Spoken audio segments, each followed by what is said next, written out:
17व्या सुरुवातीला भगवंत ज्ञानोबरायानं गुणाचं वर्णन केलं.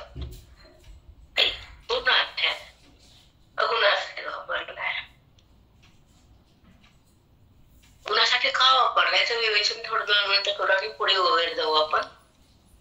की गुण काय करतात तर बंधन तयार करतात आणि गुणातीता भगवंताची प्राप्ती करून देते.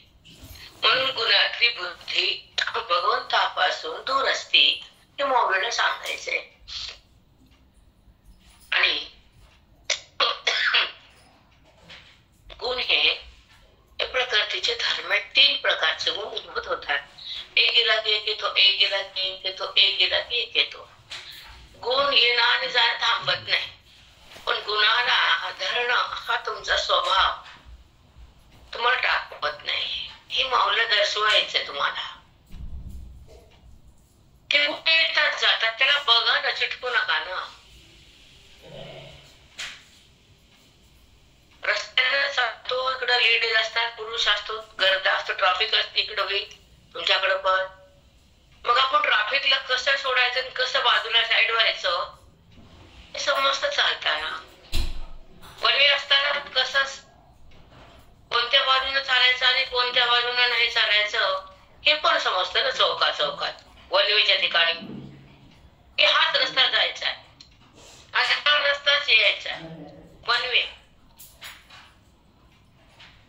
मग येणाऱ्या रस्त्यावर जाताच येत नाही, एवढं ट्रॅफिक असते, जाताच येत नाही. तसं बुद्धीला ज्या गुणात शिरायचंच नाही तिने ठरवलं ती भगवंतासोबत राहते. आणि गुणात गेल्यानंतर अंतःकरण गुणासोबत असतं, व्यवहारात रमित आणि व्यवहाराचा कर्ता बनत आणि कर्तेपणामुळे पाप पुण्य प्रगट होत आणि पाप पुण्यामुळे सुख दुःखाची साखळी तयार होती आणि सुख दुःखाच्या साखळीमुळे जन्म मृत्यूची तुमच्या भगधारा लागते. मग ह्याला सुरुवात गुणामुळे. आणि गुण टाकता येत नाही, गुण सोडावे का गुण सोडवले हे पण कधीच माहित नाही परमार्थात. गुण सोडण्यासाठी परमार्थ हा वेदांत सांगतो ना. गुण कसे सोडावे, गुणात कसं थांबावं, गुणात थांबल्यानं काय होतं, गुणातली बुद्धी बंधनात असते, गुण टाकायला विवेक लागतो, गुणातून बाहेर यायला वैराग्य लागतं, गुण सोडायला अधिकार लागतो, गुणाची स्थिती संपवायला ज्ञान लागतं आणि गुणाचा बाध करायला मोक्ष लागतो. हे कोण सांगतं? ग्रंथ म्हणत.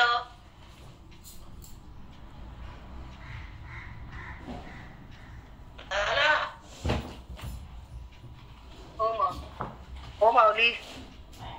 नाना प्रकार सांगतो तुम्हाला गुणाचे. गुण कसे सोडायचे, शेवटपर्यंत त्याचा बाध कसा करायचा हे तर आपण अवलोकन करतच नाही. म्हणून आपल्याला आता माऊलीने जाग केलं. आता आपल्याला जाग व्हायचं आणि गुणातून बाहेर यायचं, हे श्रवणातून शिकायचं, मुक्त व्हायचं, नाम भगवंतासोबत राहायचं. म्हणजे आपल्या स्वरूपामध्ये आपल्याला एक रूप व्हायचं. हे ज्ञानेश्वरी सांगते. माऊली बोलते आपल्याला. तपस्या झाल्यानंतर माऊलीला बोलावंच लागतं. हे ज्ञान जगाला द्यावंच लागतं, कोणत्या ना कोणत्या रूपात, कोणत्या ना कोणत्या स्थितीत. माऊलीची जी विचारधारा आहे, जी हृदयाची स्थिती आहे ती खूप वेगळी आहे. म्हणून त्याला माय म्हटलंय माऊली. त्याला संत झाले, होणार, होतील, वाद नाही. पण संताला माऊली नावानं एकच नाव माऊली ज्ञानोबा एकच, की त्यांना आई नाव दिलं. आहेत पुरुष पण त्यांना आई पदवी दिली. कारण त्यांना तळमळ आहे साधकाची, प्रत्येक जन्मलेल्या मनुष्य प्राण्याची, की जन्मलेल्या माणसानं बुद्धीच्या द्वारे ज्ञान ग्रहण करावं आणि आहे तो संबंध प्रगट करावा. असा संबंध ईश्वराचा आहे बुद्धीशी. पण तुम्हाला अध्यात्माची परिभाषा माहित नाही. संबंधाचा संबंधीचा अध्यास विचारसागर मध्ये शिकवला जातो. संबंध देहाचा बुद्धीनं केला, अविद्येनं ग्रास तुम्हाला मिळून टाकलं. म्हणून तुमचा बुद्धीचा संबंध कोठ्याशी झाला. संबंधासह संबंधीचा अध्यास. बुद्धीचा संबंध खोटा आणि संबंधी देह खोटा आणि देहाचं प्रेमही खोटं आणि देहाच्या द्वारे व्यवहार झालेला जगतही खोटं. संबंधा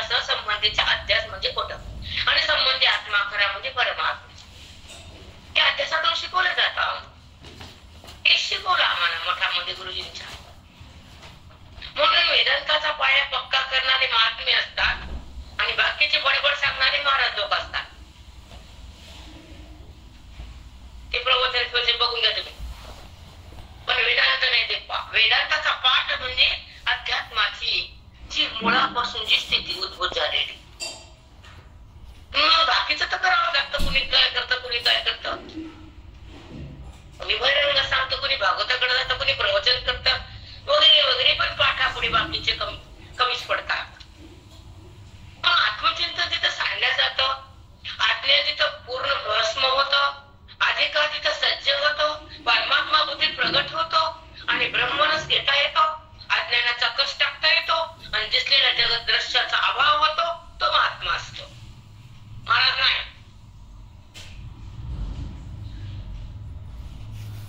मी बाकी जगामध्ये न करावे. समजत त्याला समजत नाही, त्याला समजत नाही. मी चुका काढत नाही. कुणाच्या मला पाप करायला मी बसते नाही. गादीवर आहे संप्रदाय. सॉरी, अशी गादीत कुशी लावली.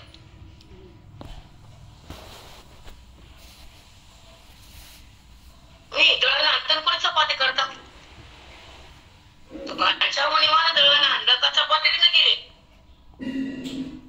आला का मुली गॅस पशी मस्त दळाला चपाती. समजायला काय सगळा ठिकाणी एकच करून टाकायचा. दळण आणणाऱ्याला मार्केटमध्ये जावं लागतं, चपाती करायला गॅस पशी यावं लागतं आणि गोड लाटून त्याला भाजून मऊ चपाती करायला लागते. भाकर केली ती कडक. भाकर येत नाही नीट.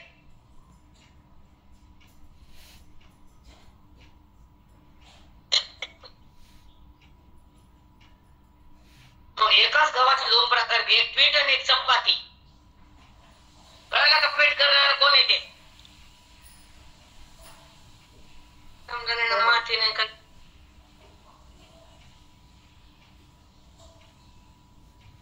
म्हणून अवस्थांतकरणाच्या बदलणं आणि आत्मचिंतनासाठी जीवन जगणं आणि प्राणपणाला लावून साधकाला ज्ञान देणं, अधिकार उच्च करणं आणि बुद्धीला भ्रमातून खेचणं, हे महात्म्याची लीला आहे. आणि तो नाही आम्ही पाठपुरून बोलतो का आम्ही. आत्मचिंतन पाठ करून नसतं, प्रमाण पाठ करावं लागतं.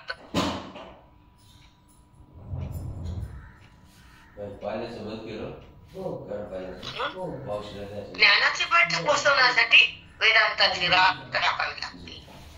आत्मज्ञान खास असावं लागतं आणि व्यवहारात नापास व्हावं लागतं. परमार्थात पास व्हावं लागतं.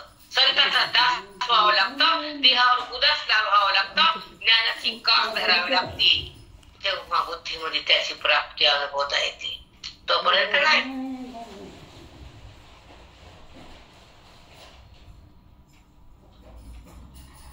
समजलं.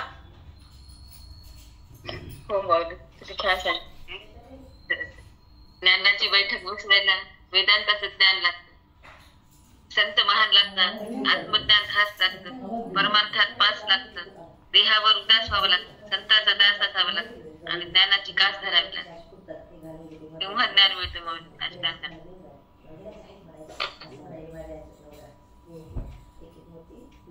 काही पराकाष्ठा करावी लागते अभ्यासाची.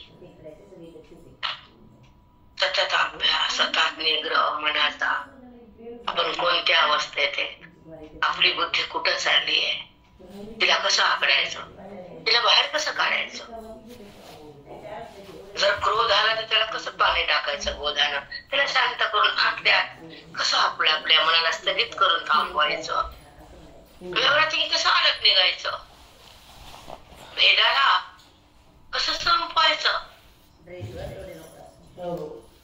अभेदात कसं थांबायचं, जगायचं कसं अभेदात. आम्ही अभेद म्हणजे काय, परमात्म्याचा स्पर्श भोगताना हृदय बेभान असतं, व्यवहारातून भिन्न असतं, ईश्वराशी अभिन्न असतं, ज्ञानात तल्लीन असतं, स्वरूपामध्ये एकरूप असतं, जगताचं तिथं भान नसतं, देहाचं तिथं अवसान नसतं, बुद्धीला गुणाचे ताण नसती, ईश्वराचं सान्निध्य असतं आणि परमात्म्याचं ऐक्य असतं. तिथं स्वरूपाची जाणीव असती, तिथं भ्रम समाप्त असतो.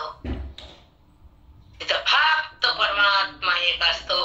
वृत्तीचा निराश असतो, गुणाचा बाध असतो, ईश्वर तिथे प्रगट असतो, त्रैलोक्य तिथे त्या ठिकाणी नाही हे भाव असतो, परमात्मा हे हा निश्चय असतो, आहे नाहीचा खेळ तिथं संपलेला असतो आणि परमात्म्याचा तिथे त्या ठिकाणी प्रत्यक्ष अनुभव असतो.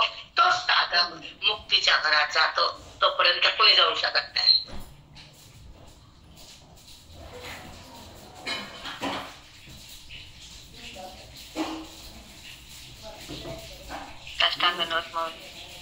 किती छान सांगितलं बा. खूपच अभिदात जगायचं. अभिद म्हणजे काय? परमात्म्याचा स्पर्श भक्तांना हृदय बेभान होते. हे हृदय स्वरूपामध्ये एक होतं, ज्ञानात लीन होतं, गुणाच्या अतीत होतं. तिथं देह नाही, जगत नाही, फक्त परमात्म्याचं ऐक्य आहे. भ्रम समाप्त आहे. परमात्माच एक आहे तेव्हा वृत्तीचा निराश होतो, गुणाचा बाध होतो. त्रैलोक्य नाहीच, फक्त तोच आहे, तो परमात्माच आहे हा निश्चय बुद्धीचा होतो. जेव्हा आहे नाही हा खेळ संपतो आणि परमात्म्याचा प्रत्यक्ष अनुभव येतो. तो साधक मुक्तीच्या घरात जातो, तो साधक तिच्या घरात राहतो. साष्टांग दंडवत. किती छान वाटतं बापरे. आहे नाही सगळा खेळ संपला बावले. किती सगळा खेळच आहे ना, खेळ समाप्त करायचा आहे आपण.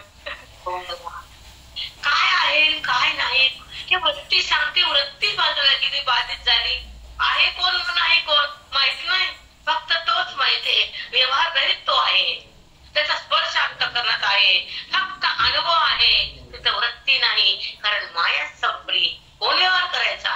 परमात्माच आहे, कोणी सांगायचं? तिथं फक्त अनुभवात जगायचं, जीवन मुक्त बनायचं, आपल्या रसात रंगायचं, बेगंध बनायचं, आस्वाद घ्यायचा आणि स्वमध्ये राहायचं, परमानंद व्हायचं, सुखमय जगायचं आणि सुखामध्ये लीन व्हायचं.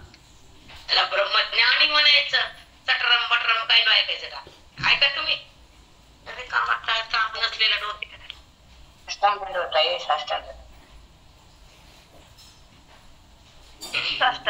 जाईल साधक आमचा. तुम्ही सांगत जायचं कसं? आम्ही वर वर बोलणं, अंतरंगाची बैठक बसून द्या, आमचं आत्मचिंतन हृदयात ठसवून द्या, अध्यात्माचा पाया पक्का करा आणि मोक्षाचा कळस आमच्या मंदिरात लावून द्या हृदयाच्या. तर आम्ही तुमच्या पाय धरू. रिकामता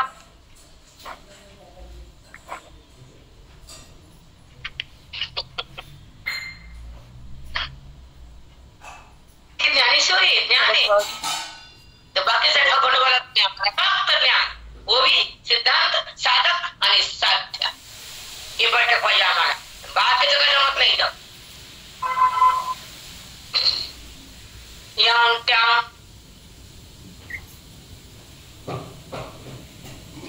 एकदम माऊलीचं ज्ञान असं उद्भूत झालं पाहिजे, वेदाचं रहस्य उघड केलं पाहिजे आणि आपली जागा आपल्या बुद्धीला कळाली पाहिजे. हे ब्रह्ममय हा निश्चय झाला पाहिजे. अज्ञान समाप्त केलं पाहिजे. ईश्वराचं सानिध्य प्राप्त झालं पाहिजे.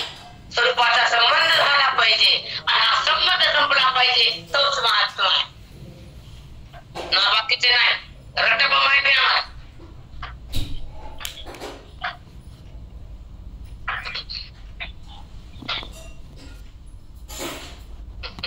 खरे माऊली, किती छान महात्म्याचं वर्णन. अंतरंगाची बैठक बसवतो, अध्यात्माचं ज्ञान हृदयात भरतो, अज्ञानाला समाप्त करतो आणि हृदयाच्या मंदिराला मोक्षाचा कळस बसवून देतो. ओवी, सिद्धांत, साधक आणि साध्य याची चर्चा असते. वेदाचं रहस्य उघड करून देतो. माऊलीचं मनोगत हृदयात ते उद्भूत करतो. जगताचा जगत भ्रममय आहे हा निश्चय होतो. अज्ञान समाप्त करतो. संबंध स्वरूपाचा होतो आणि देहाचा बंध होतो. तोच महात्मा असतो, तोच महात्मा असतो. माऊली, किती सुंदर. बापरे, खरंच आहे माऊली. ज्ञान म्हणजे काय? त्याची स्थिती प्रकट करणं. इथे शेवटचा टप्पा आहे, भगवंताची ओळख आहे. इथं उदाहरण प्रमाणे बडबड फडफड जमत नसतं. इथं एक मी आत्मचिंतनाचा पाऊस टाकला पाहिजे आणि आत्मदर्शन करून देण्यासाठी बैठक बसून दिली पाहिजे आणि साधकाला साध्यापर्यंत नेलं पाहिजे आणि त्याचं अज्ञान भस्मच झालं पाहिजे. हा हे चिंतन असावं, ही वाणी असावी. काट काट दान दान दान दान, कान कान कान, पाऊस रट्टपा रट्टपा. ते तुम्हाला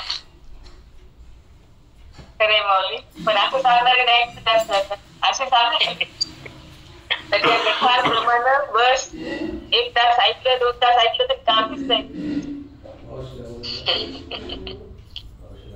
काय शिकावं आणि काय माऊली सांगते. गुणाचं वर्णन का केलं. रजगुण आहे तर बंद करायला पाहिजे आपल्याकडे. ही वासना थांबली तर रजगुण जातो.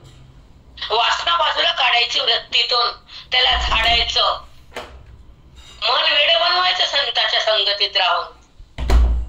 संसाराचे वेड झालं, हातात खापर आलं, पण परमात्म्याच्या प्राप्तीत मन वेड झालं, संत कळाले, ग्रंथ मिळाले, भगवंताची ओळख झाली.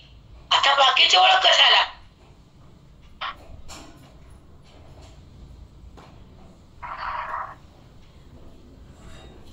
बाकीच्या ओळखीची गरजच नाही राहिली. भगवंताची ओळख झाली झालं, तोच काही काही बात नाही. ओळख करायला कोणी गरज नाही. कशासाठी प्रमाण दिले, कशासाठी गाथा तयार झाला, कशासाठी वेद बनले, त्याचा रस ते आज उघड झाला. मग ती कळलं ना काय. जागं व्हायचं, संताकडे जायचं, स्वतःला स्वतः पाहायचं, उच्च स्थितीवर राहायचं, बोधात रंगायचं, वेदाला प्रगट करायचं, आज्ञा भस्म करायचं, वृत्तीतून भिन्न व्हायचं, आत्म्याची तदाकार व्हायचं, परमात्म्याशी अभिन्न बनायचं, देहाचा अभिन्नपणा बंद करण्यासाठी संतांच्या चरणाशी शरणांगत राहायचं. हा संबंध नको देवा, त्याचा स्पर्श नको. आणि हे मी आहे, तू कोण आहे. मग मी जर देह आहे तर देही आत्मा कुठे आहे. माझं स्वरूप देह आहे, देही मी क्षेत्रज्ञ. मग क्षेत्राकडे कशाला राहू. मी जर क्षेत्रज्ञ आहे तर वृत्तीवर कशाला येऊ. मी जर व्यापक आहे परिचिन्न का हो. मी जर एक रस आहे तर भिन्न का जाऊ, भिन्न पदार्थाकडे का जाऊ. मी जर चौकड आहे अपरिच्छिन्न तर परिचिन्न का. उपाधीचा संबंध म्हणजे परिच्छिन्न, खोट्याचा संबंध म्हणजे परिच्छिन्न, वृत्तीचा व्यवहार म्हणजे परिच्छिन्न, गुणाचा संबंध म्हणजे परिच्छिन्न आणि गुणाचा बाद म्हणजे अपरिच्छिन्न.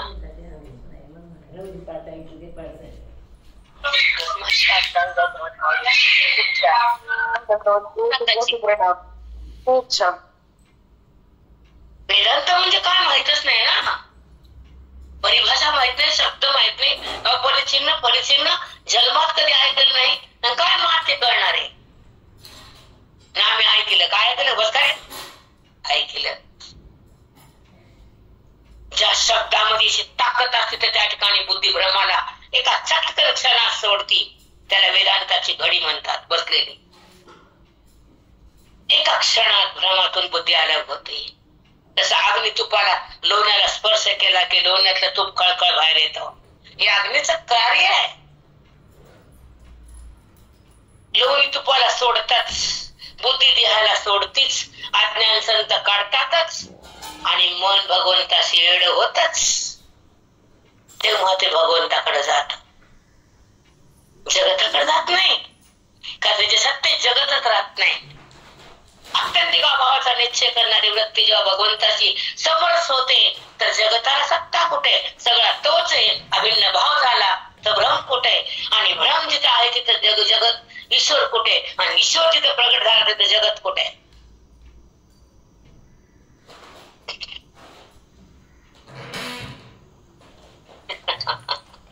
आज पाठ आहे बाबा, आवरण झाले माझं मलाच. हो माऊली, किती छान सांगितलं बाबा, किती सुंदर आहे. संतांकडे जा, खरंच संत पाहिजे. संतांकडे जा, स्वरूपाला पहा, उच्च स्थितीवर जा, बोधाला ग्रहण करा, अज्ञानाला समाप्त करा, अधिकाराला वाढवा आणि वृत्तीतून भिन्न व्हा.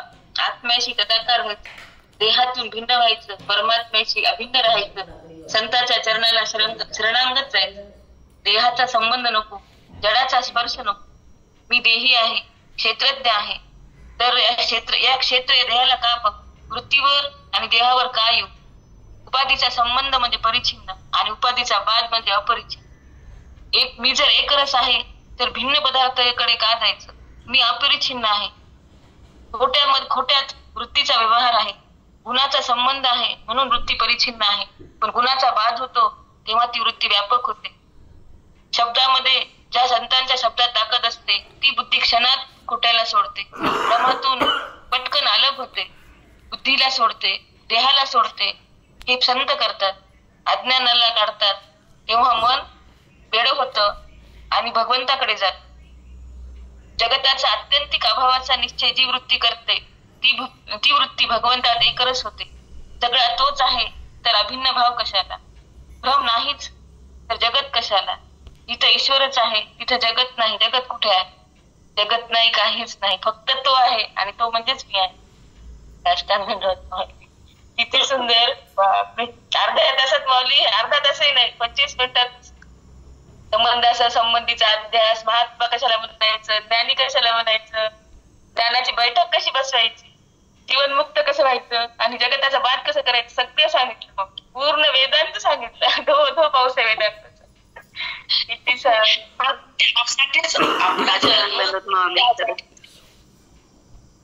कळत नाही ना आपल्याला. हे आपल्याला मांडलंच आलं पाहिजे ना प्रीती. बुद्धीला तसं करायसाठी हे ऐकलं तर कसं होईल. मग ते काय कळलं, नाही ऐकलं. ते आंबट घराणे लोकांचे काय ऐकलं, काय संबंध आहे त्याचा, काय परिणाम झाला तुम्हाला असं काय बोलते. इतकं वाटतं बापरे, काय भ्रमात आनंद मानते लोक. खऱ्याचा तर पत्ता नाही, खरं तर काही कळत नाही, वेदांताची सत्ता नाही, चिंतनाचा कण मात्र किळ मात्र शब्द नाही. ऐकलं अरे रामा, मोठे मोठे ग्रंथाचे नाव आहे. काहीच नसते माऊली. करा म्हणून ती सांगते घंटाभर असं करा तसं करा, ते सांगते. त्याचं फळ काय? तुमची इच्छा पूर्ण कशाने, इच्छे पूर्ण करायचं सांगते ते. इच्छेचा बात कधी सांगावं त्यांनी, कधी सांगू शकत नाही. मोठ्या मोठ्या ग्रंथाचे नाव घ्यायचं. आपलं नाही तसं, आपलं वेगळं कुछ और बात आहे आपली. कारण ज्ञानेश्वरी एक अध्यात्म आहे. अध्यात्म म्हणजे कळलं, आधी तो आहे मग जगत आहे, त्याला म्हणायचं अध्यात्म. माती कळत का शब्दाचा अर्थ तरी? सगळ्याच्या आधी तो आहे. अप्रतिम माऊली, खूप सुंदर. मग मध्ये एवढे छोटे वाक्य एवढे अरे चिंतनच ते. अध्यात्म म्हणजे काय? जे शिकतो वेदांत त्याला अध्यात्मशास्त्र म्हणतात. त्या अध्यात्मामध्ये स्वतःची ओळख होती. जगाच्या आधी तो, जीवोत्पत्तीच्या आधी तो, देह आकार उत्पन्न व्हायच्या आधी तो, जगत प्रगट व्हायच्या आधी तो अध्यात्म सांगितला जातो. तो परमात्मा आहे, अनात्मा आहे, दृश्य अनात्मा आहे, वृत्ती अनात्मा आहे, व्यवहार अनात्मा आहे, फक्त एक आत्मा आहे. हे राम राम माई, खूप सुंदर माई. तुमची व्याख्या खरंच एका शब्दात सांगून देता. खूपच सुंदर.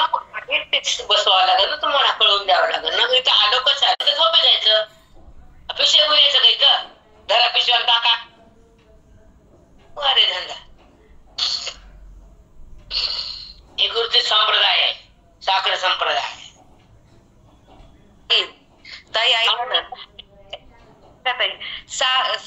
सांगणाऱ्याला तेवढं ज्ञान नसतं ना, ऐकणाऱ्याला तर त्याहून ज्ञान नसतं. त्याच्यामुळे सगळं आनंद काय ना. एका 2-4-5 वाक्य बोलले की ठेव सगळं जसं पडते धिंगाणा पुणे कुणाला बोलायचं, खवरण खटाय गेलाय. तुमच्यासारख्या तुम्हीच ताई आमच्या गुरुची. मी खूप ज्ञानाचा खण असावं, त्याला महात्मा म्हणावं. चटरम बटरम. चला, अध्याय 17. आपण 121 होई माऊली. 121 बरोबर गेले, पुढे गेले. सुटकाला अभ्यास कोणता केला मी?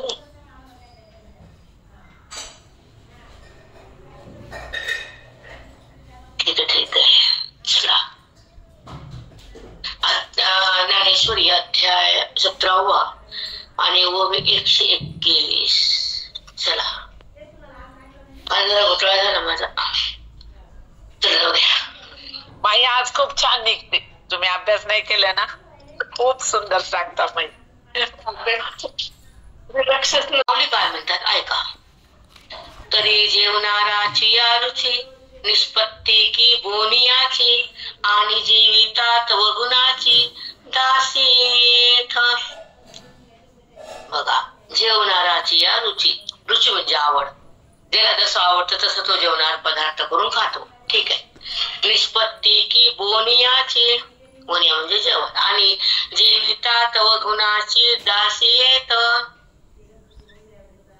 जेवणारा, बोनिया म्हणजे करणारा, जेवणारा गुणाच्या अधीन असतो. जे जे गुण पाहिजे तसं तशी इच्छा होते तसं तसं तो मागतो आणि तसं तसं खाणारा खातो. पण जेवण हे सात्विक आहे का राजस आहे तामस आहे हे जेवल्यानंतर कळतं त्याच्या आवडीनुसार. किती सुंदर मांडणी सांगितली बघा. रुचीसारखा स्वयंपाक होतो, मग रुची सत्वगुणाची का रजगुणाची का तमोगुणाची आहे हे पदार्थावर कळतं. ते पदार्थ तुला मी सांगतो. अशी मांडणी बघा ना, बापरे खूपच सुंदर आहे माऊलींचं हे वाणी की आपल्याला ते टिपता येत नाही म्हणून आपण दूर आहेत त्या बोधापासून, ओवीपासून खूप दूर आहेत. चांगलं कळत नाही आपल्याला.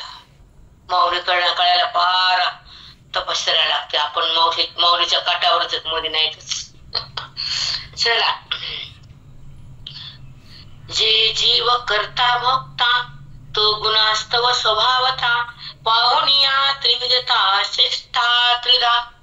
पाहुनिया त्रिविधता चेष्टा त्रिधा. 3 गुणाकडे जातो आणि 3 प्रकारचे व्यवहार करतो म्हणून तो माझ्यापासून दुरावतो, लांब जातो.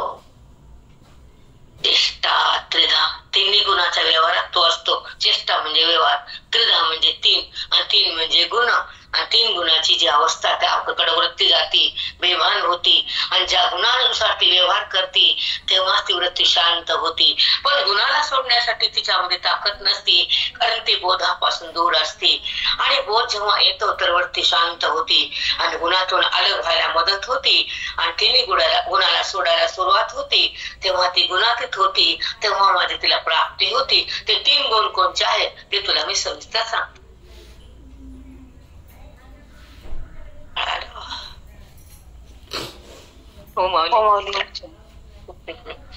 लय सुंदर आहे. आपल्याला तो साधी मिळतील हलके घेतलं तसं त्रवात आहे. म्हणले माझं पण सांगते लय घमेड असते माणसाने झालं गुणाचं तरी.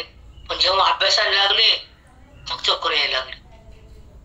काय सत ते आपण येते तेवढी घमेड काय येतं का? कशी सूक्ष्म भाषा आहे, कशी मांडणी आहे, येतं काय येतं अंगात येतं का नाही.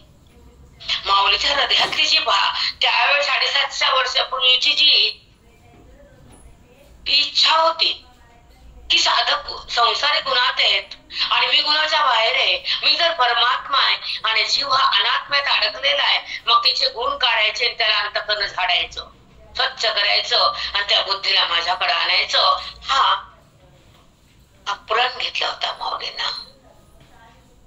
म्हणून त्यांनी श्रीलेली आणि स्वरूपाकडे गेले, समाधीस्थ झाले. संजीवन समाधी असे महाराज असा महात्मा होणेच नाही संत अजून आहेत. आळंदीत जाणं म्हणजे कळेल कसं वाटतं. लख आळंदीमध्ये बसा तिथं अजान वृक्षाखाली आणि ज्ञानेश्वरी वाचा आणि मग कळेल काय असतं. सिद्धिपीठात जा आणि त्या भूमीला स्पर्श करा आणि त्या अजान वृक्षाच्या ठिकाणी डोकं लावा आणि ज्ञानेश्वरी सुरू करा. मग कळेल तुम्हाला काय आहे. त्याचा प्रसाद आहे आम्हाला. अजान बाग अजान काय तेच एका लागून एक झाड, एका लागून एक झाड. सिद्धवेट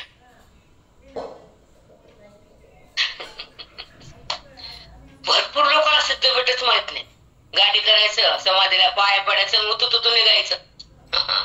इथे कशा गादी तिथे तू थांबत नाही, वाचत नाही, मुक्काम करत नाही. आणि आम्ही कार आणली, बसू चल तुझी कार. आम्ही कार मध्ये आलो, बरं झालं कार मध्ये आलो ते चांगलं केलं. उपकार केले माऊलीवर. डोकं टेपाचं निघून जायचं. आणि सिद्धभेट काय आहे, माऊलीचे अजान वृक्ष काय कसं आहे, त्याच्या खाली बसल्यावर वाचल्यावर कसं होतं. माऊली का थांबलेत आपल्यासाठी तिथं.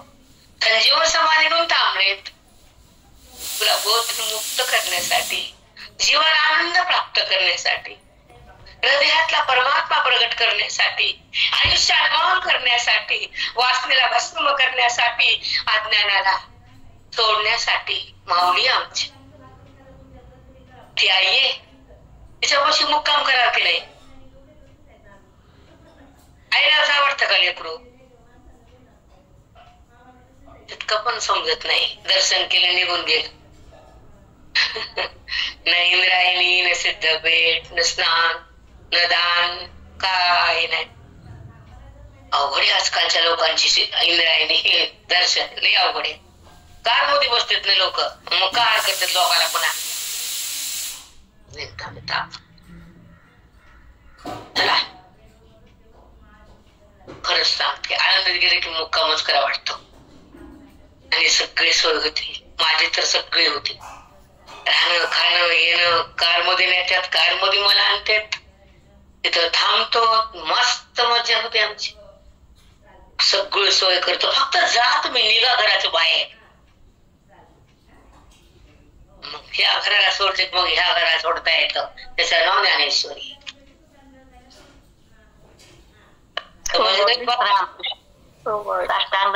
वाट बघतो. बाप आहे तो, माऊली मा आहे. प्रेम असतं ना बाप्पाला, आता कुठं कुणाला कळत नाही. म्हणून तर आमचे वारकरी नाचत जातात पताका घेऊन, मृदंगाच्या तालावर. मला वाटायचं पाण मी मठातून बाहेर येते, रस्त्यावर थांबते, ते फोन घेऊन वगैरे बसते. मला जाऊ वाटत नाही मध्ये. सगळे वारकरी बेधुंद. ज्ञानोबा तो कमळबेन मुजराच बोलतो, टाळ तसाच बोलतो. मी म्हणायचं बाय पांडुरंग विठ्ठेवर ज्ञानोबा कशामुळं? विठोबाचा प्राण सखा ज्ञानोबा माझा, चालविली जड भिंती, हरणी चांग यांची भ्रांती, मोक्ष मार्गीचा सांगाती ज्ञानोबा माझा, मोक्ष मार्गीचा सांगाती ज्ञानोबा माझा, विठोबाचा प्राण सखा ज्ञानोबा माझा, ज्ञानोबा माझा.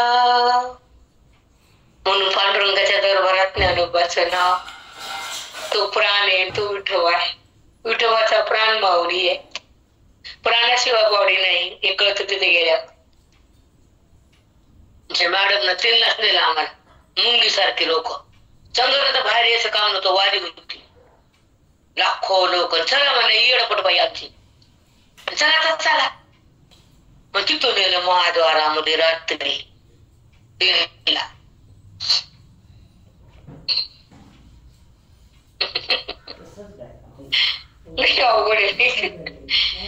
त्याने बोलल्यास जाता येत नाही. आपले हाक त्याला ऐकू आल्यावर आपण द्यावर राहत नाही. त्यांना बोलू विश्वास राहता येत नाही ना, आपली हाक त्याला ऐकल्यावर द्यावर राहता येत नाही. कळालं का?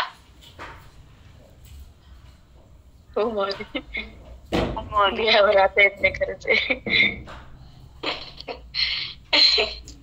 सोडणे पंढरपूर सोडणे, वारकर बंद होणे, माऊलीचं ज्ञान हृदयातून जाऊ नये, ओळीचं प्रेम कमी होऊ नये, देहावृत्तीने येऊ नये, आणि हा जगत भाव हृदयात उत्पन्न होऊ नये, वासनेला शिरकाव देऊ नये, आणि अंतःकरण बेभान झाल्याशिवाय जगू नये, आणि त्या अंतःकरणामध्ये परमात्म्याचा स्पर्श भोगल्याशिवाय त्या देहाला सोडू नये.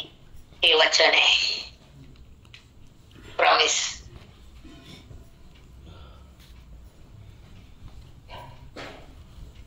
चला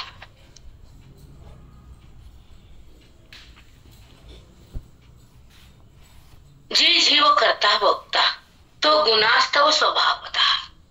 इथं आपण थांबू, आरती गोविंद पुढे जायचं नाही. जो जीव करता बघता तो गुणास्तव स्वभावता. जीव जेव्हा करता बघता होतो तर त्याचं मूळ कारण गुण आहेत का? म्हणजे अरे ती बुद्धी गुणात आहे, व्यवहार गुणानुसार आहे, रुची खान त्या गुण आवडीनुसार आहे स्वयंपाक, त्या अन्नानुसार गुण आहेत.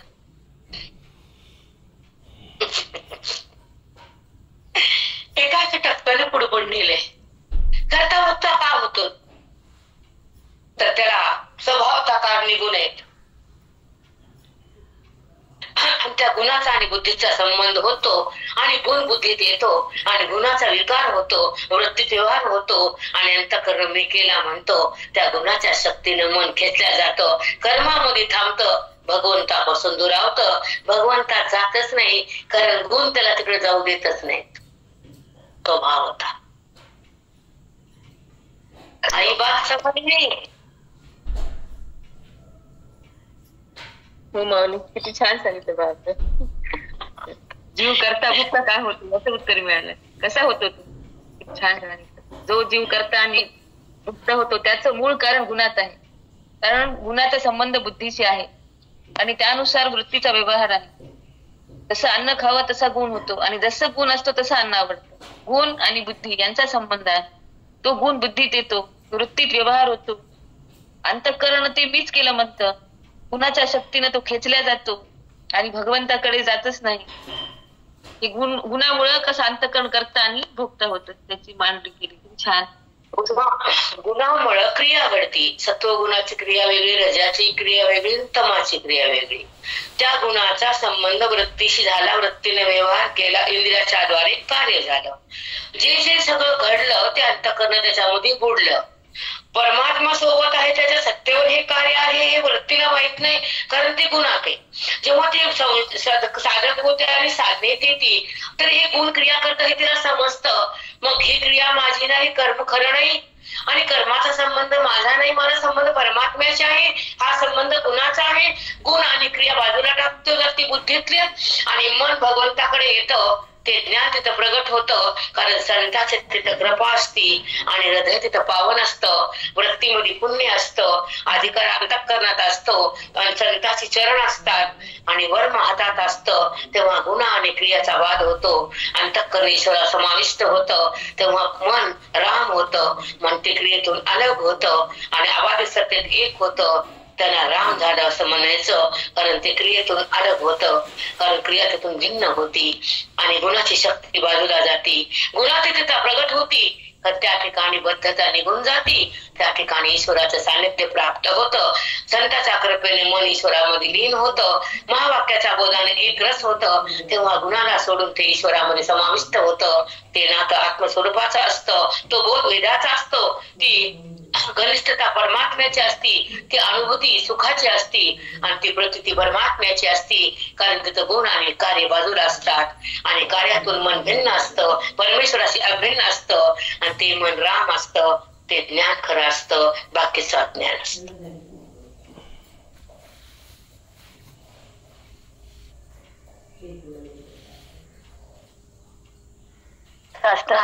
अंतःकरणामध्ये गुण उत्पन्न होतात, गुण वृत्तीत येतात, वृत्तीची हालचाल सुरू होते, व्यवहार होतो, क्रिया घडते. अंतःकरण आणि अंतःकरण त्या व्यवहारात बुडतं, कारण त्या अंतःकरणाला माहितच नाही की परमात्म्याच्या सत्तेवर कार्य झालं, ते मला माहित नाही. पण हे साधनेत जेव्हा जेव्हा ती बुद्धी ज्ञानावर प्रवीण होते, साधनेत येते, साधनेत आल्यावर त्या वृत्तीला कळतं की कर्माचा संबंध खोटा आहे, गुण आणि क्रिया हे माझे नाही.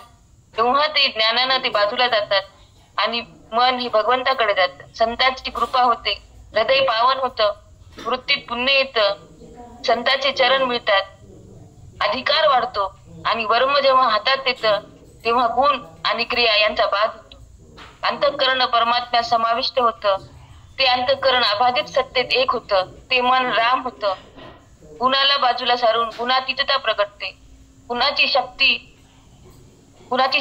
त्रास देत नाही, पण ईश्वरात एक होतं, महावाक्याच्या बोधानं एक रस होतं, आत्मस्वरूपात सदाकार होतं. तेव्हा घनिष्ठता सुखाची असते, प्रतीती परमात्म्याची असते, मन परमात्म्याशी अभिन्न होतं, ते मन राम होतं, तेच ज्ञान खरं असतं आणि बाकीचं सगळं अज्ञान असतं. अष्टांग किती सांगितलं माऊली, खूप गेलं तरी खूप छान सांगितले आहे. काय शब्द आहे, काय बोध आहे ग माऊलींचा, काय रचना आहे वेदाची, काय स्थिती मोक्षाची, काय द्यायला देव छप्पर फाडके. बापरे, कसे उपकार त्या संताचे कडू. बापरे, बापी वाणी. आणि मी म्हणल्या कन्नावर बघेल की तुम्ही फार छान सांगणार, कारण दुसरा सापडा जरा रात्री काही कळालं नाही. तर दुखू लागलं काल थोडस, आणि मन नव्हतं जागेवर काही अभ्यास, पण बरेच नव्हते मी.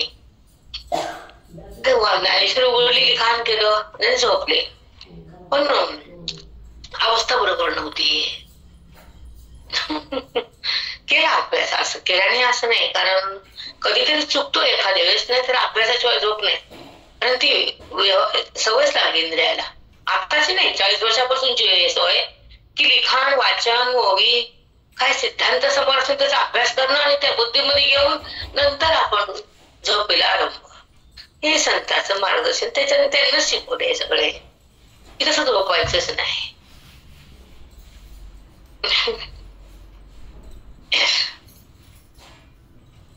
पण खरं आजचं वैभव आहे. तू रोज म्हणता छान, पण आजचं नाही, कधीच नाही, कधीच नाही. आजचं जीवन, आजची वाणी, आजचा ज्ञानेश्वरी, आजची श्रवण भक्ती, आजची वेदाची स्थिती कुछ और बात आहे. खरंच आजचा क्षण माझ्या आयुष्याचा सुवर्ण दिवस आहे, माझ्या आयुष्यातला आजचा. ही वाणी ह्या वेदाला अशी प्रगट करते. धन्य जीवन झालं, धन्य झाली बुद्धी, धन्य हे आदेह, धन्य हा काळ, धन्य माझे साधक आणि धन्य माझी ज्ञानेश्वरी. धन्य धन्य शब्द नाहीत माझ्याकडे. चिंतन ओवी काढणार, पण तसंच आभार चिंतन. काय त्याची देण आहे, तो किती महान आहे, काही न देता द्यायला. काय दिलं भगवंताला मोक्ष देण्यासाठी, आम्ही काय देता येतं, तो काय देतो आपलं माहीत. कचरा त्याला आवडतो का? नाही, नाही आवडत त्याला कचरा तुमचा भौतिक. त्याला फक्त मनाचा निचरा आवडतो, त्याला वृत्तीचा बाळ आवडतो, त्याला साधूचे चरण आवडतात, त्याला वेदाचा जो साठा आहे ज्ञानेश्वरी मध्ये तो आवडतो. तो ज्ञानेश्वरीकडे येतो, तो भाग्याचा असतो. जो जीवन अध्यात्माला देतो तो महान अधिकारी होतो. तो प्राणपणाला लावून संतांची संगती करतो, तो तुरडक्यात महान होतो. जो जीवन ज्योत भगवंताच्या सत्तेमध्ये विलीन करतो तो महात्मा बनतो. हे साधकाचे दशा आहे, संसारिकाचे नाही.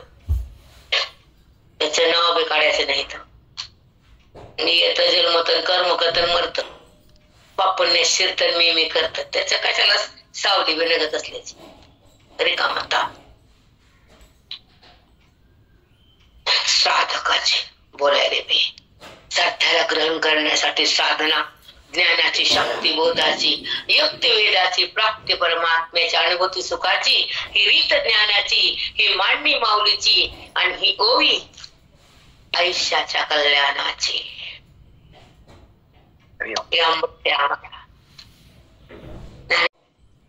बाकी कुछ काही माहित नाही, बाकीचं आम्हाला देणे घेणे नाही. आम्हाला ज्ञान, आमची ज्ञानेश्वरी, आमचे गुरु, आमचा बोध, बस याचा संबंध ठेवायचा. बाकी सगळं कट, बाकी सगळं कट. म्हणजेच आमचा गुरुजीचा मठ.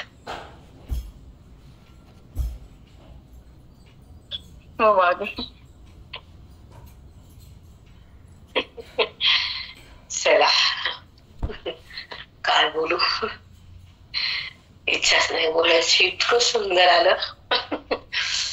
सगळं काय दिलं आज माऊलीनं, सगळं काय दिलं. चला पुढं. जे जीव करता भोगता. समजतं का मी बोललेलं? समजलं का आत्ताच? हॅलो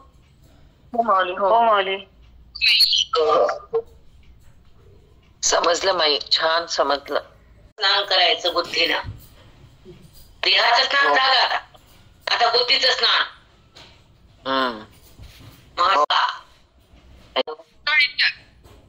कुंभाचं हो. स्नान व्हायला त्याचं कशाला भेटलं त्याचा काय देणं घेणं. आमचा परमात्मा आमच्या सोबत आहे. अमृताच्या मध्ये भरलेला वेदाचा कुंभ भरलेला अमृत आहे. ते बुद्धीमध्ये रोज टाकते, रोज स्नान आहे. अंतःकरण छान आहे, परमात्म्याची जाण आहे. हे कुंभ आहे आमचं. कलाट वाजला. चला, जे जीव करता भक्ता तो गुणास्तव स्वभावता. पावनियात विरता चेष्टा त्रिधा. पावनियात विरता चेष्टा त्रिधा. पंताची वाणी काय मधुर आहे. चेष्टा त्रिधा. 3 प्रकारचे व्यवहार करतात ना सत्वराजे तमाचे. 3 प्रकारची वृत्ती व्यवहार करते. अवस्था त्रिधा 3 रूपाने.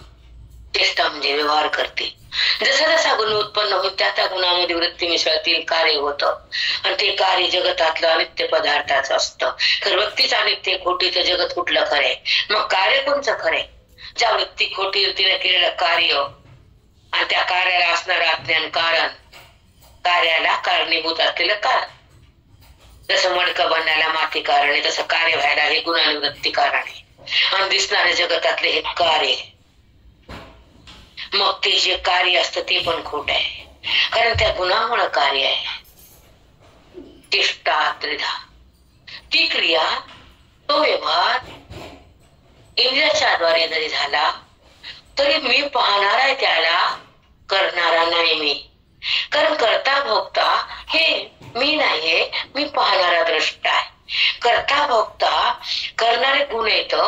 व्यवहार वृत्तीचा आहे, क्रिया गुणाची आहे आणि कार्य भूताचे पाहणारा मी आहे. हे जेव्हा धडभाव तयार होतो तर गुणातून जीवात्मा बाहेर येतो आणि वृत्तीचा निराश होतो आणि दीक्षा ज्ञानाची होती आणि बुद्धी ईश्वरात लीन होती. कार्याची समाप्ती होती कारण तिथं अज्ञान नसतं. कार्य अलग होतं बुद्धीतून, कारण समाप्त होतं अज्ञान, अधिष्ठान प्रगट होतं ज्ञान आणि त्या जीवाला त्याचं भान. तेव्हा तो करता बघता नाही.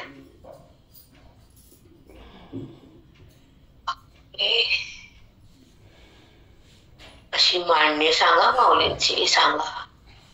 सुंदर स्टेप बाय स्टेप आहे की नाही. हो मौली, खूप छान. फक्त 2 शब्द चेष्टा त्रिधा याच्यावर किती सुंदर राहिलं. खरंच माऊली. 3 गुण आहे म्हणून वृत्तीमध्ये व्यवहार पण 3 प्रकारचा होतो. जसा गुण उत्पन्न होतो त्या गुणामध्ये वृत्ती मिसळते आणि कार्य होतं. आणि ते कार्य होतं ते अनित्य पदार्थाचं. वृत्तीच खोटी. मग तिनं जे केलेलं कार्य त्याला कारणीभूत जे अज्ञान ते कारण आहे. ते कार्यही खोटं, ती व्यवहार करणारी वृत्ती ही खोटी. म्हणून ते गुण आणि वृत्ती या व्यवहाराला कारण आहे. ते कार्य गुणामुळे आहे. ती क्रिया तो व्यवहार इंद्रियानं केला. मी तर त्याला फक्त पाहणारा आहे. मी त्या व्यवहाराचा करताही नाही आणि भोगताही नाही. पाहणारा दृष्टा आहे, साक्षी आहे. व्यवहार गुणाचा आहे, क्रिया वृत्तीची आहे. हा दृढभाव जेव्हा तयार होतो तेव्हा वृत्तीचा निराश होतो. ज्ञानाची दीक्षा येते. मन ईश्वरात तद्रूप होतं. दृढभाव बुद्धीत येतो. तेव्हा कार्य अलग होतं, कारण बाधित होतं, अधिष्ठान प्रगट होतं. त्या जीवाला त्याचं भान होतं. तेव्हा तो जीव करता भुक्त नाही. तो त्याहून भिन्न अखंड सत्तेत एक. किती सुंदर. चेष्टा त्रिधा 2 शब्दावर पूर्ण सांगितलं. कसे गुण येतात, कशी वृत्ती त्या गुणात मिसळते. व्यवहार होतो, इंद्रिय कार्य करतात, पण करता भोगता ते अंतःकरण होतं ना. पण हे इथं पाठातच कळतं माऊली. पाठात आलं, वेदांतात आल्यावर कळतं की क्रिया कोण करत. नाहीतर आपणच त्या क्रियेला आम्ही इतके दिवस तेच भरून बसलो. मी केलं, मला बोललं, असं झालं तसं झालं. जेव्हा कळतं मी करता नाही, मी भोगताही नाही, मी त्याहून वेगळा निराळा द्रष्टा साक्षी. हा भाव पाहिजे माऊली. खरंच हा आत्मभाव. कधी कधी ऐकलं असतं कुठं कुठं कवा तरी 6 महिन्याला वर्षाला जायचं. खाडी 50 पाठामध्ये खाडी काय करून जायचं का आपली. कशाची लिंक काय आहे, प्रक्रिया काय आहे, संबंध काय आहे, व्यवहार काय आहे, त्रिपुटी काय आहे, ओवी काय आहे, सिद्धांत काय आहे, साध्य काय, कुठं कशाची बैठक आहे, नित्य श्रवण कुठे आहे. खरंय माऊली, नित्य पाहिजे. नित्य असेल तरच कळते, नाहीतर नाही कळत. 8 खाडी 10 खाडी 15 खाडी, जिथं चांगले मिळते त्याला नाव ठेवायचे, जिथं काय मिळेल त्याला उद उद करायचा. हे आजकालचं करीचं मातू. मग मोरू द्या, आपलं काय झालं. ज्याचे ते ज्ञान इथे केले ते कोणाचे काय गेले. जिथं भेटत त्याला नाव ठेवायचे, जिथं काय नाही तिथं उद उद करायचा. आंबा व्हायचा, जोगवा चलू द्या, जोगवा परडीन जोगवा आणि आंबाबाई. आपल्याला काय देणे घेणं कोणाचं. पण असं चिंतन असताना बुद्धी जेव्हा शांत होते, मन एकांतात जातो, परमात्मा प्रगट होतो, साधूची कृपा होती, हृदयामध्ये त्या परमेश्वराची प्रतीती. झाला परमार्थ. अजून काय असतो. चेष्टा त्रिधा तुला सांगितले भगवंतानं. या चेष्टा म्हणजे इंद्रियाच्या द्वारे गुणाने केलेला व्यवहार आहे. तू त्याला आधार नाही, मी त्याला आधार आहे. तू का म्हणतो आधार? मी करता बघता त्याला मी आधार आहे, अधिष्ठान. बुद्धिमत्ती मी केलं बाबा, मी पाहिलं, पाहताना तोच आहे, करताना तोच आहे, सगळा तोच आहे, तो मीच आहे. हा जेव्हा स्पर्श होतो ज्ञानी महात्म्याचा, व्यवहार बाधित होतो, कार्य बाजूला जातो आणि परमात्म्याच्या बुद्धीशी संयोग होतो, तेव्हा कार्यकारण अधिष्ठान अलग अलग होत आणि मन सावध होत, ज्ञान हृदय मंदिर होत, परमात्मा प्रगट होत, आत्मलिंग तिथं सहज बुद्धीत येत, तेव्हा जगताचं नातं संपत. त्याला म्हणतात पाठ, आत्मचिंतन. वाढ बिनकामाची तरी कळतं का? तुला बाहेर नसतं. विनोद, आम्हाला विनोद करायची गरज बी लागत नाही. स्मित हास्य, अजून तरुण काय काय ते स्मित हास्य. चला टाइम पण झाला म्हणा. काय झालं तो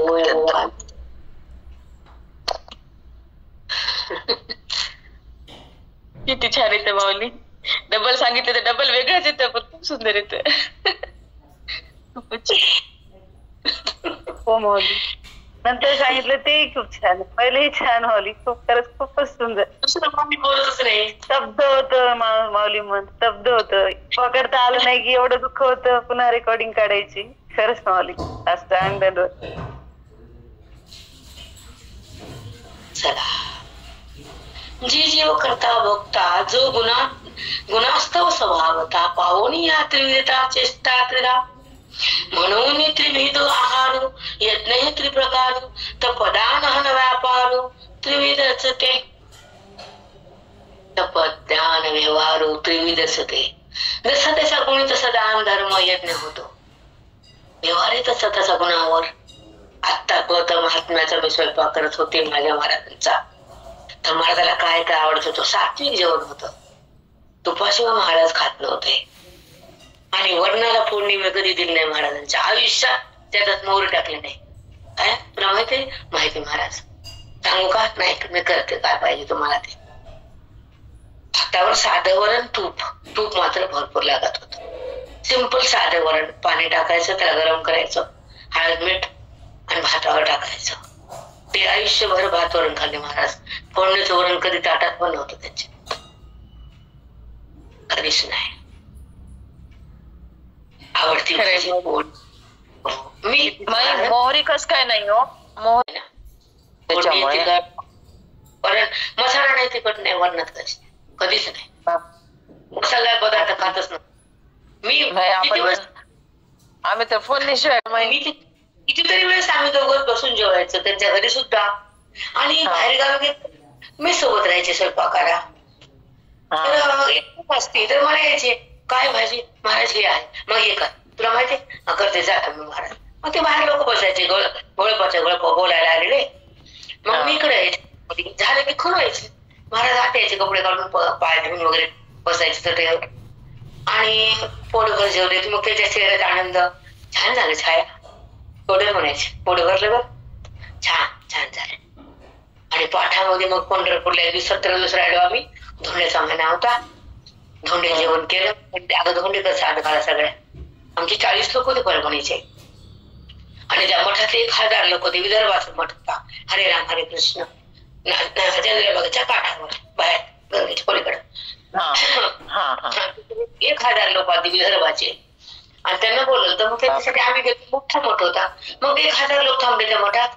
आणि मग सकाळ चिंतन व्हायचं आणि त्या दिवशी मात्र महाराजाला राहावं नाही. आणि मला आवडायला उशीर लागला. मी उशिरा आलं महाराजाला आवडत नव्हतं. बसून समोर लिखाण कर असं त्यांचं, पण माझं आवडलं नाही. एकच दिवशी लेट झालं. त्या दिवशी म्हणले ही खाऊ घालती मी बोलू शकतो. मी मला डोळ्यात पाण्याने मी खाली मान घालती. मी कोण खाऊ घालणार महाराज? ही खाऊ घालती मला 6ला. कारण महाराज जेवायचे नारायण निघताना, सूर्यनारायण उगवताना महाराज ताटावर बसायचे करेक्ट 6ला. आणि 7:30पर्यंत 6 जेवण, थोडा आराम आणि 7ला प्रवचन.